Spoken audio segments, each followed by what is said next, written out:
Hello friends, welcome to bit wicket masala. இன்னைக்கு Saturday double header, ரெண்டு match, Mumbai Indians vs Rajasthan Royals, Delhi Capitals vs Kings 11 Punjab.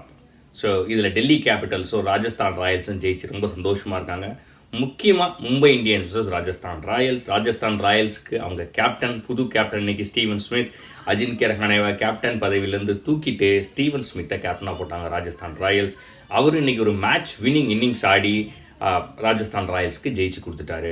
Rajasthan Royals முக்கியமாக Mumbai Indians ஜெய்ப்பூரில் ராஜஸ்தான் ராயல்ஸை 2012க்கு அப்புறம் தோக்கடிச்சதே கிடையாது. கிட்டத்தட்ட 7 வருஷமாச்சு மும்பை இந்தியன்ஸ் ஜெயிச்சு ராஜஸ்தானோட ஜெய்ப்பூரில்.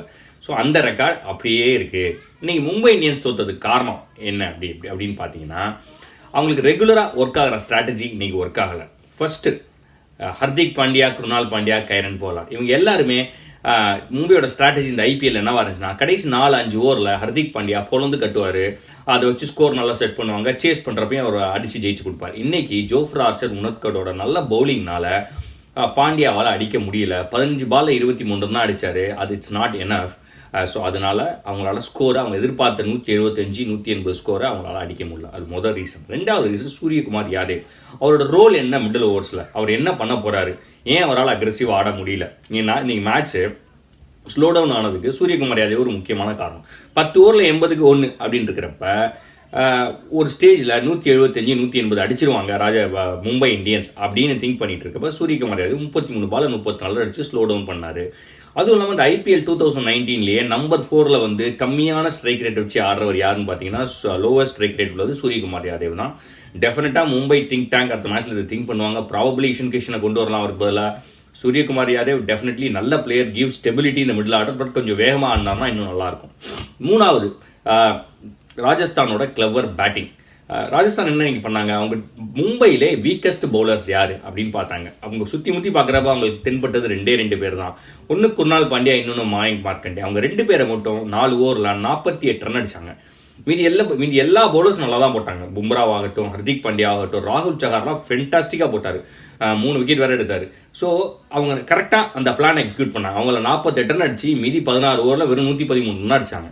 ஸோ அந்த பிளானை அழகாக எக்ஸிக்யூட் பண்ணாங்க ராஜஸ்தான் ராயல்ஸ். அடுத்து ரோஹித் சர்மா இன்னைக்கு ஏன் ராகுல் சஹார் ஒரு ஸ்டேஜில் வந்து சூப்பராக பவுலிங் போட்டு 2 விக்கெட் எடுத்தார். சஞ்சு சாம்சன், பென் ஸ்டோக்ஸ், அவங்க 2 பேர்த்தையும் எடுத்த உடனே மலிங்காவையோ பும்ராவையோ ஏன் கொண்டு வந்து அட்டாக் பண்ணல அப்படிங்கிறது ஒரு கொஸ்டினாக இருந்துச்சு.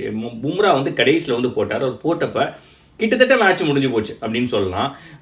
பால் அண்ட் ரன் தான் இருந்துச்சு. அப்பயுமே அவர் நல்லா போட்டார், பட் அவரால் ஒன்றும் பண்ணல. ஒருவேளை பும்ராவை முன்னாடி கொண்டு வந்து ஒரே ஒரு ஓவர் கொடுத்து பார்த்து ஸ்டீவ் ஸ்மித் இல்லை பராகையோ எடுத்திருந்தாருன்னா ஒருவேளை மேட்ச் மாறி இருக்கலாம். அது ஒரு டிஸ்அட்வான்டேஜாக போச்சு கேப்டன்சி சைடில் ரோஹித் சர்மாவுக்கு. இன்னொன்று பார்த்தீங்கன்னா, ரோஹித் சர்மாவோட ஃபார்ம் அகெயின்ஸ்ட் லெக் ஸ்பின்னர்ஸ் இல்லை, ஒரு தடவை அவுட் ஆனால் பரவாயில்ல. ரோஹித் சர்மா ஆஃப் லேட்டாக லெக் ஸ்பின்னர்ஸ்க்கு அடிக்கடி அவுட் ஆகிறாரு. கிட்டத்தட்ட ஒரே மாதிரி பாலில் போல்டோ, எல்பிடபிள்யூஓ, கேட்சோ, காட்டன் போல்டோ கொடுத்து அவுட் ஆகிறாரு. டெஃபினட்டாக இந்தியன் டீம் மேனேஜ்மெண்ட் இதை வாட்ச் பண்ணிட்டு இருப்பாங்க. வேர்ல்டு கப் வேறு வருது, மற்ற நாட்டு பிளேயர்ஸும் மற்ற நாட்டுக்கு பவுலர்ஸும் வாட்ச் பண்ணிட்டு இருப்பாங்க. ரோஹித் சர்மா டெஃபினட்டாக அதை கரெக்ட் பண்ணணும். ஏன்னா கொஞ்சம் அடிக்கடி அவுட் ஆகிறாரு லெக் ஸ்பின்னுக்கு. அது வந்து he has to look into that. மிச்சப்படி ராஜஸ்தான் ஸ்டைலில் இன்னைக்கு Steve Smith and Riyan Parag 2 பேருமே சூப்பராக விளாண்டாங்க. ஸ்டீவ் ஸ்மித் அந்த கேப்டன் ஆனால் பொறுப்பாக விளாண்டாரு. Steve Smith is known for this. இந்த மாதிரி இன்னிங்ஸ் தான் அவர் நிறைய ஆடுவார். டெஃபினட்டாக அதுவும் ஆஸ்திரேலியன் வேர்ல்ட் கப் ஸ்குவாடில் செலக்ட் ஆனது வேறு அவருக்கு பயங்கர கான்ஃபிடன்ஸை கொடுக்கும். நீங்கள் ரொம்ப நல்லா ஆடி மேட்சை முடிச்சார். ஒரு அக்ரெசிவ் இன்னிங்ஸ் சொல்ல முடியாது, பட் வெரி சென்சிபிள் இன்னிங்ஸ் ஆனார் ஸ்டீவன் ஸ்மித். ரியான் பராக் 17 வயசு தான் ஆகுது. 50 அடிச்சிருந்தாருன்னா யங்கஸ்ட் பிளேயர் டு ஸ்கோர் 50 அப்படின்னு ஆயிருக்கும். பட் இன்னைக்கு அவர் ரொம்ப நல்லா விளாண்டாரு. கொஞ்சம் லக் அவருக்கு இருந்தால் கூட நல்ல ஒரு யூஸ்ஃபுல் 45 அடித்தார். டெஃபினட்டாக வருது ஒரு ஃபென்டாஸ்டிக் இன்னிங்ஸ். 2 பேரும் தான் மேட்சை முடிச்சாங்க. அதே மாதிரி சஞ்சு சாம்சன் நல்லா ஸ்டார்ட் கொடுத்தாரு. மும்பையை பொறுத்த வரைக்கும் குவிண்டன் டிகாக் நல்லா ஆனார். Rohit Sharma 8 score, big score.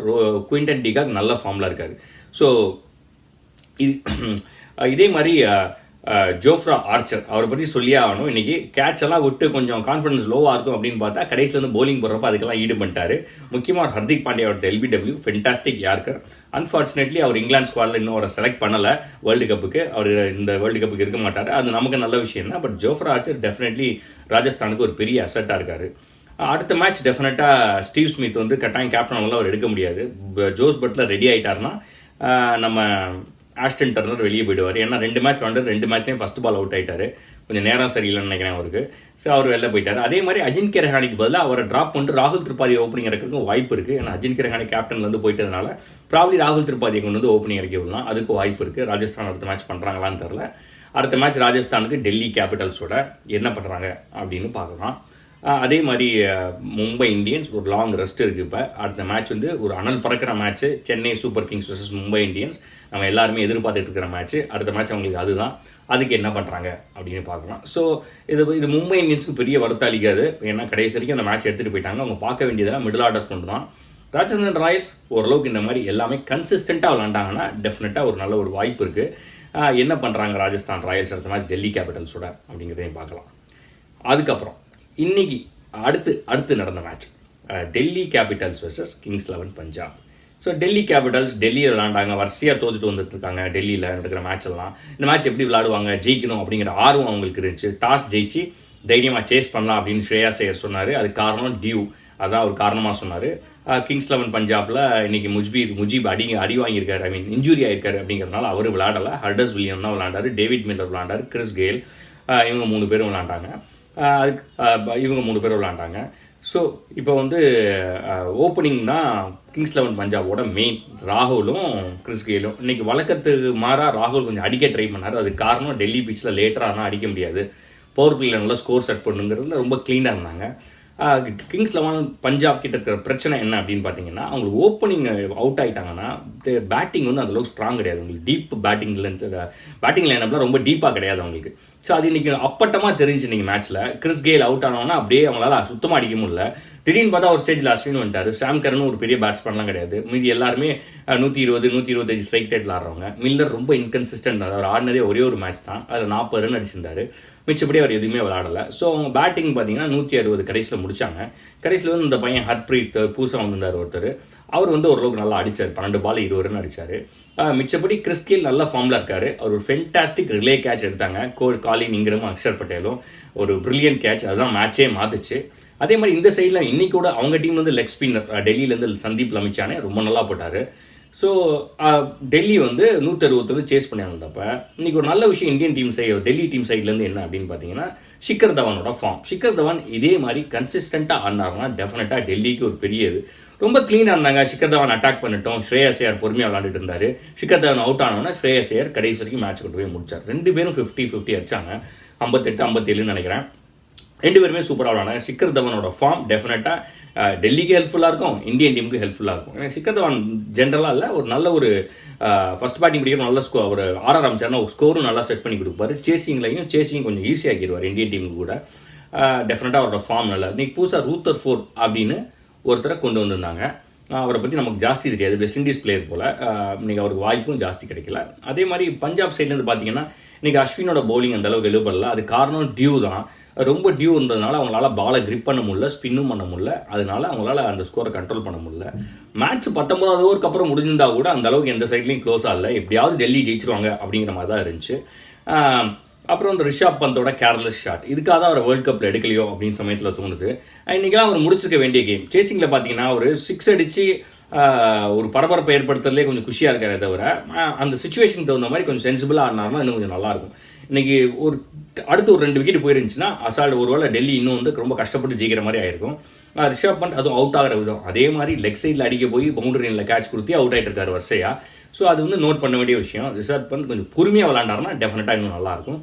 அதுவும் டெல்லி சேஸ் பண்ணுறப்ப காலின் இங்கிரம் அடிச்ச கேமியோ, அந்த கேமியோ இல்லாட்டி மேட்ச் இன்னும் பயங்கர க்ளோஸாக போயிருக்க வாய்ப்புகள் இருக்குது. 9 balls 19 runs, அது ஒரு பெரிய டிஃபரன்ஸ் பண்ணிச்சு அந்த சேசிங்கில். So Delhi will be very very happy. 12 point வந்துட்டாங்க. இனி எப்படியாவது 2 மேட்ச் ஜெயிச்சிட்டாங்க, பிளே ஆஃப்ஸ் போயிடுவாங்க. அவங்க டெல்லி மட்டும் பிளே ஆஃப் போயிட்டாங்க. அது ஒரு பெரிய அச்சீவ்மெண்ட். ஒரு யங் டீம் ஃபுல்லாக இந்தியன் யங் பிளேயர்ஸை வச்சு ஒரு பிளே ஆஃப்ஸ் போகிறது அப்படிங்கிறது சாதாரண விஷயம் கிடையாது. ஸ்ரேயாஸ் ஐயர் ரொம்ப முக்கியமான ஒரு கேப்டனாக, நல்ல ஒரு சென்சிபிள் பர்சனாக பேசப்படுவார். பிளே ஆஃப்ஸ் மட்டும் போயிட்டாலே போதும், ஜெயிக்க கூட வேணும். பிளே ஆஃப்ஸ் போனாலே பெரிய விஷயம்.